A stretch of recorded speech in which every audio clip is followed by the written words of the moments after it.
Hey guys, here we are, our last installment of our 5 edits from around the world.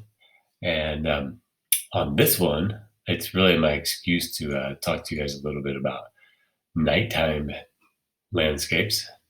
To do a nighttime landscape like this one, this is a photo my brother took actually in New Zealand. We're in North Island, New Zealand. We're driving. It's getting dark out. We pull off to the side. In New Zealand, you can just camp anywhere. So we camped on the side of the road and started doing some long exposure. A long exposure picture means that you set up the camera, usually on a tripod, and you need to uh, have it really still. So we put the timer on the camera. You know, your phones and regular cameras have like a 3 second timer or 10 seconds. So it takes the pictures 3 or 10 seconds after you push the button. Right. But then once it's taking the picture, long exposure means it keeps the shutter open for a long period of time for photography. If you look at this picture is actually at midnight. I know it looks kind of like daytime on the ground, but, or maybe not midnight, but it was dark, right? It was definitely later in the evening. But all this light that's over the ocean and over the river was from the moon, which was quite a ways away, of course, but that sustained light in the scene from the moon itself lights it up more and more. So it's almost going to be like daytime.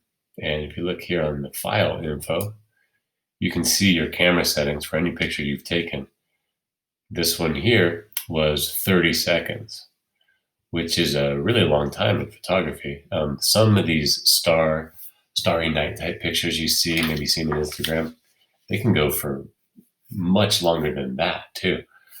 But if you do it near a city or anywhere where there's artificial light, it'll just fill the frame with lots of light, like on the ground here.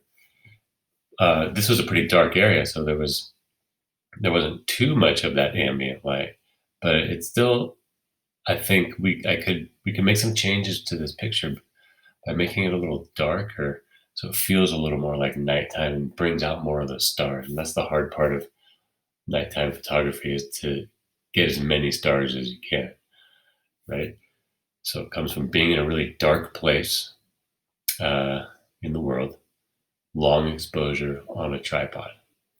And now I'm going to edit it to try to bring it out a little bit. What I've been playing with is this. First, I tried a gradient map. A gradient map, I'll turn it on for a moment. You can see it a little bit. See how it looks a little duller in black and white?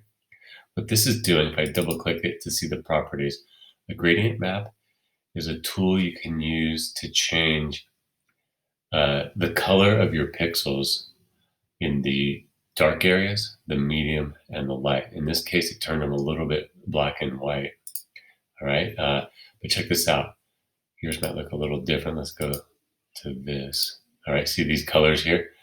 So if I click on this, what it's doing is a gradient map will change the darkest pixels to reddish color and the lightest to green.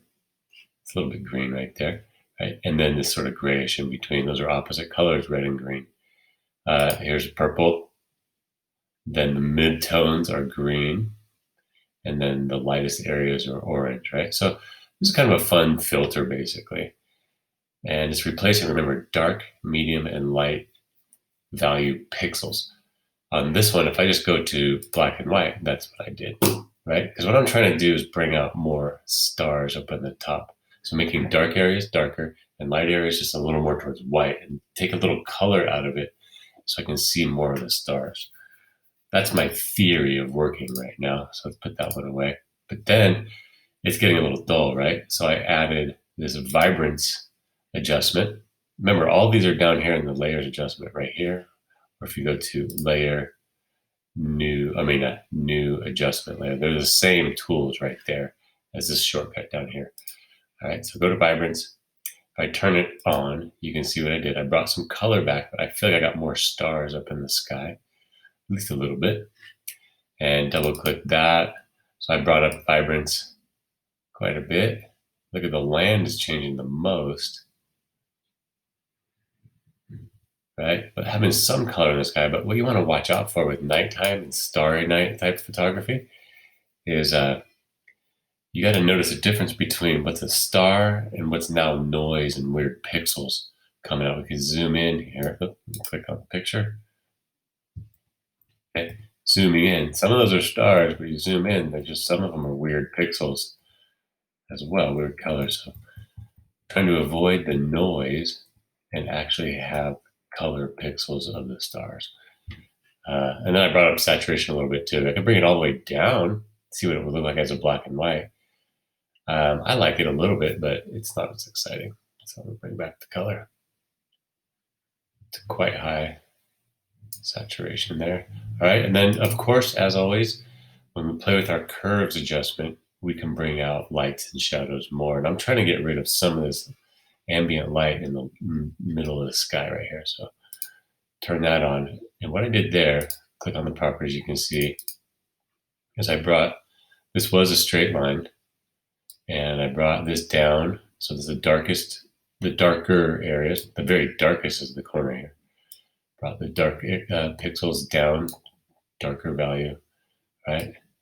The lower mid-tones, the upper mid-tones, all down. I'm bringing it up too, I'm bringing it down too much. I'm starting to get this weird pixelation down here, which might actually be just Photopea method. The Photopea is a clunky software, so it might be just showing that right now because the processor's not keeping up. But anyway, whatever. All right, but see, I'm trying to get more darkness in the sky to show stars, and pow, that's where I'm going to leave it for now, okay? So try this combination of especially curves and vibrance adjustment, but you might want to play with that gradient map and see if a black and white gradient helps or not, okay? And that's that. Thanks for playing.